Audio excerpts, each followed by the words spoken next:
Sun's Dawn, Book 2 of 2920, The Last Year of the First Era, by Karlovac Townway. Third Sun's Dawn 2920, The Isle of Artaeum, Somerset. Sothasil watched the initiates float one by one up to the osum tree, taking a fruit or a flower from its high branches before dropping back to the ground with varying degrees of grace. He took a moment while nodding his head in approval to admire the day.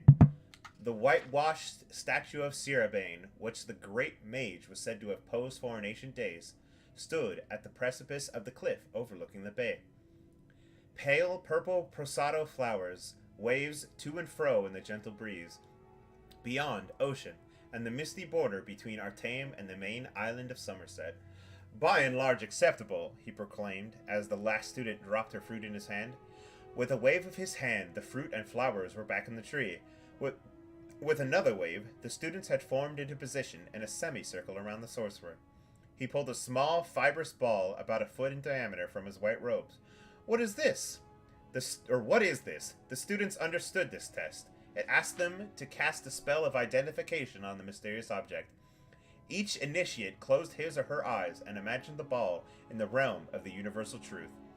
Its energy had a unique resonance, as all physical and spiritual matter does. A negative aspect, a duplicate version, relative paths, true meaning, a song in the cosmos, a texture in the fabric of space, a facet of being that has always existed and always will exist. A ball, said a young Nord named Wellig, which brought giggles from some of the younger initiates, but a frown from most, including Sothasil. If you must be stupid, at least be amusing, growled the sorcerer, and looked at a young, dark-haired Altmer lass, who looked confused. Lillatha, do you know? It's Grom, said Lillatha, uncertainly.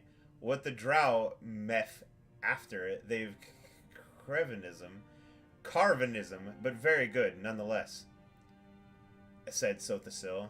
Now, tell me, what does that mean? I don't know, admitted Lillatha. The rest of the students also shook their heads. There are layers to understanding all things, said Sothasil. The common man looks at an object and fits it into a place in his way of thinking.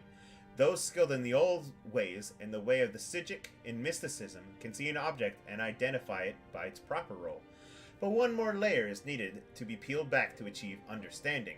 You must identify the object by its role and its truth and interpret that meaning.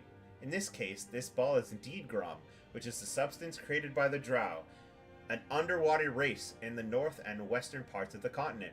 For 1 year of their life, they undergo Carvanasm, where they walk upon the land. Following that, they return to the water and meth, or devour the skin and organs they needed for land dwelling. Then they vomit it up into little balls like this, Grom, drow vomit. The students looked at the ball a little queasily. Sothasil always loved this lesson.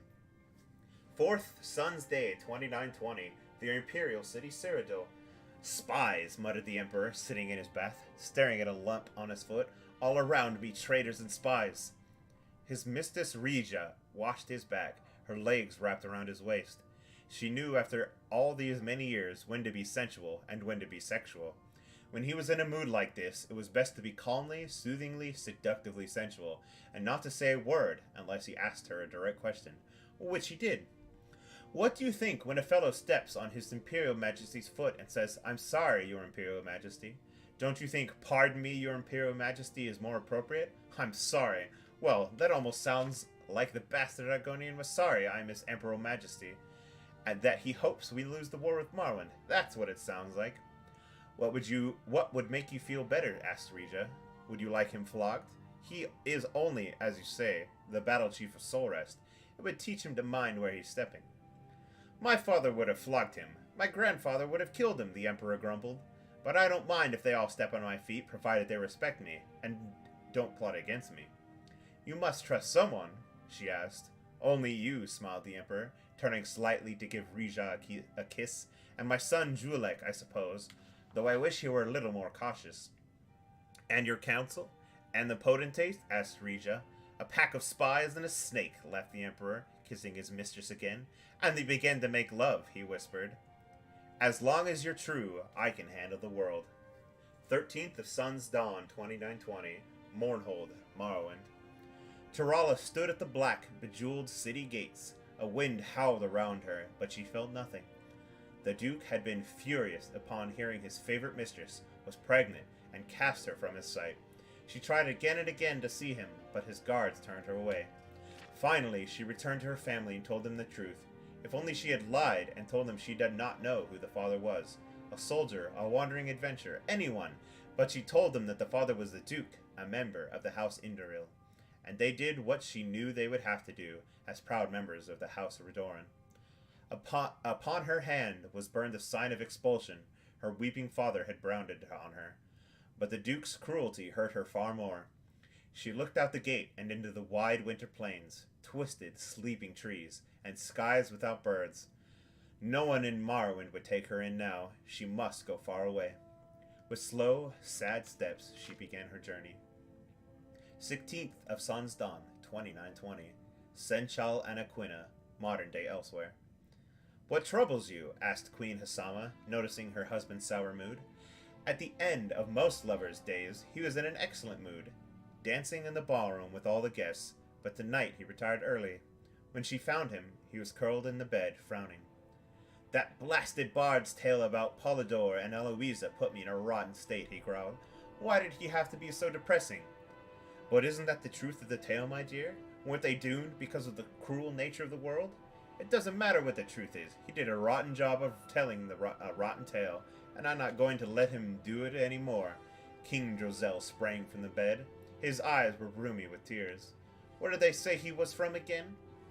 I believe Gilverdale in easternmost Valenwood, said the queen, shaken.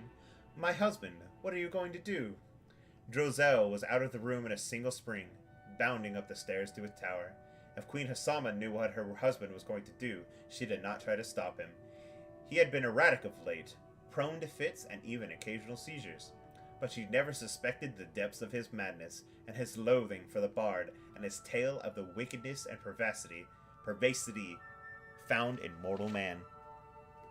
19th of Sun's Dawn, 2920, Gilverdale, Valenwood. Listen to me again, said the old carpenter. If cell 3 holds worthless brass, then cell 2 holds the gold key. If cell 1 holds the gold key, then cell 3 holds worthless brass. If cell 2 holds worthless brass, then cell 1 holds the gold key. I understand, said the lady. You told me. And so cell 1 holds the gold key, right? No, said the carpenter. Let me start from the top. Mama, said the little boy, pulling on his mother's sleeve. Just one moment, dear. Mother's talking, she said, concentrating on the riddle. You said cell 3 holds the golden key, if cell 2 holds worthless brass, right? No, said the carpenter patiently. Cell 3 holds worthless brass if cell 2... Mama! Cried the boy. His mother finally looked. A bright red mist was pouring over the town in a wave, engulfing building after building in its wake. Striding before was a red-skinned giant, the Daedra Molag Bal. He was smiling. 29th of Sun's Dawn, 2920, Gilverdale, Valenwood. Almalexia stopped her steed in the vast moor of mud to let him drink from the river. He refused to, even seemed repelled by the water. It struck her as odd. They had been making excellent time for Mournhold, and surely he must be thirsty. She dismounted and joined her retinue. Where are we now? She asked. One of her ladies pulled out a map. I thought we were approaching a town called Gilverdale. Almalexia closed her eyes and opened them again quickly. The vision was too much to bear. As her followers watched, she picked up a piece of brick and a fragment of bone, and clutched them to her heart. We must continue to Artaeum, she said quietly. The year continues in First Seed.